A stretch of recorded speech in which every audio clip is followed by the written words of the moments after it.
ছিলেন এবং শাহেখ আহমদুল্লাহ সাহেবেরা গত 15 বছরে আওয়ামী ফ্যাসিবাদ নিয়ে একটা কথা বলেন এবং এটির তীব্র নিন্দা জানাই। সকল বয়ান সকল ব্যাখ্যাকে তারা মনে করে যেটা ইসলাম বিরোধী। আপনি সেই লড়াইয়ের লড়াকু শিক্ষকদেরকে আপনি আজকে ইসলাম বিদ্বেষী ট্যাগ দিয়ে আসলে কোন রাজনৈতিক ফায়দা হাসিল করতে চান, এই প্রশ্ন তো আপনাকে জনগণ করবে। সম্প্রতি আমরা যেটা দেখছি, পাঠ্যপুস্তক সংস্কার করার জন্য যে সমস্ত শিক্ষককে দায়িত্ব দেওয়া হচ্ছে, অনেকেই দায়িত্ব দেওয়া হচ্ছে, তাদের মধ্যে 2 জন শিক্ষককে নিয়ে একটা গ্রুপ থেকে, একটা গোষ্ঠী থেকে আপত্তি তোলা হচ্ছে এবং বলা হচ্ছে তারা ইসলাম বিরোধী এবং তাদের বিরুদ্ধে আরো নানা রকমের অভিযোগ দেওয়া হচ্ছে। আমরা আসলে এই যে গ্রুপটা থেকে এই আপত্তিটা আসছে, তাদের ইন্টেনশনকে আমরা প্রবলভাবে সন্দেহ করি এবং আমরা মনে করি তারা আসলে মোটেও গণ অভ্যুত্থানের পক্ষের কোনো লোক না। তার প্রমাণটি হচ্ছে তাদেরকে আমরা দেখেছি যে বিগত জমানায় একটি বাংলাদেশের অন্যতম শীর্ষ লুটপাটকারী এসালমের সাথে তাদের দহরম মহরম আমরা দেখেছি বিগত জমানায় আওয়ামী লীগ সরকার যখন একের পর এক ফ্যাসিবাদী কার্যক্রম চালাচ্ছে তখন কোনো কিছু দেখা যায়নি।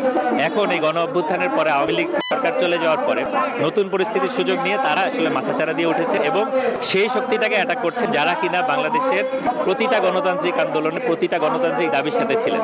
এবং এটাকে আমরা মনে করি যে এটা ন্যাক্কারজনক একটি কাজ। আমরা এর তীব্র নিন্দা জানাই, ধিক্কার জানাই এবং আমরা মনে করি বাংলাদেশের সকল সাধারণ জনগণ, সাধারণ শিক্ষার্থীদের সচেতন হওয়া উচিত। কারণ আগের জমানায় আওয়ামী লীগ যেমন তাদের চাইতো যে শুধু তাদের বয়ানই থাকবে, অন্য যে কোনো বয়ানকে তারা বলতো এটা মুক্তিযুদ্ধের বিরোধী, এই গোষ্ঠীও একই রকম ভাবে শুধুমাত্র তাদের বয়ানটাকেই সমাজে রাখতে চায়, বাকি সকল বয়ান সকল ব্যাখ্যাকে তারা মনে করে যেটা ইসলাম বিরোধী বা এটা ধর্মবিদ্বেষী।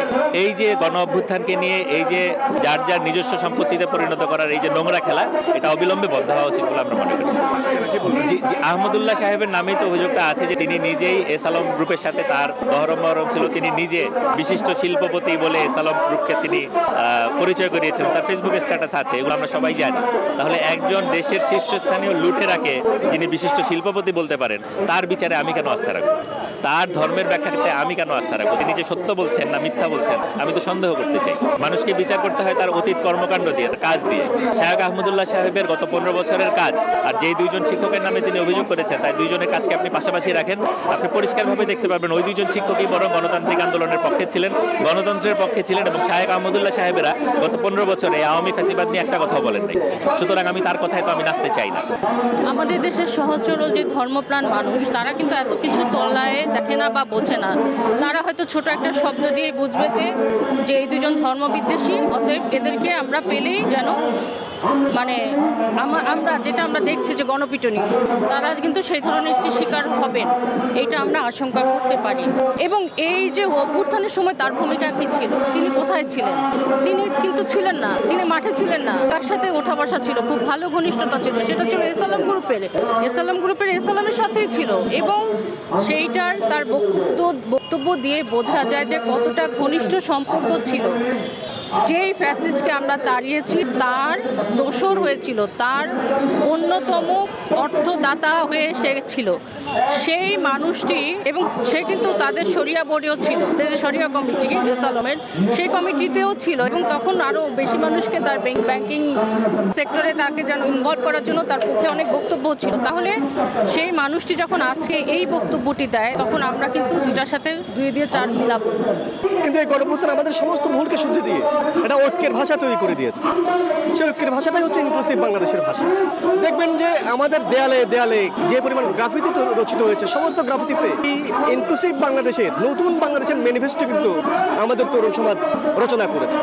তো আজকে এসে আহমদুল্লাহর মতো একজন আলেম, আমি বিশ্বাস করি তিনি একজন আলেম, ভালো লোক। এই বাংলাদেশ তো কেবল একক কোনো ধর্মের না, একক কোনো চিন্তারও না, একক কোনো রাজনৈতিক গোষ্ঠীরও না। বহু চিন্তার, বহু মতের রাজনৈতিক গোষ্ঠী থাকবে, বহু চিন্তার সমাজ থাকবে, বহু জাতি থাকবে, বহু কালচার থাকবে। এই যে সমাজে বহুত্ববাদ, এই বহুত্ববাদকে ধারণ করাটাই হচ্ছে এই ফ্যাসিবাদ বিরোধী লড়াই এবং ইনক্লুসিভ বাংলাদেশের মূল ধারণা, মূল কনসেপ্ট। এখন যদি আপনি কোনো শিক্ষকের বিরুদ্ধে বা কোনো জনগোষ্ঠীর বিরুদ্ধে আপনি ইসলাম বিদ্বেষের ট্যাগ দিয়ে কত ধরনের ঘৃণা ছড়ান, এটা তো সে একই ব্যাপারটা হলো যে ফ্যাসিবাদ এতদিন অন্যকে নানা ধরনের ট্যাগ দিয়ে তাকে অনুমানুষ জ্ঞান করা, তারপর সমস্ত জুলুম নিপীড়নকে জায়েজ করার যে ভিত্তি তারা গড়ে তুলেছিল, তা আজকে ধর্মের নামে সেরকম আরেকটা ফ্যাসিবাদের ভিত্তি যদি কেউ তৈরি করতে চায়, এই দেশের মানুষ কি সেটা মেনে নেবে?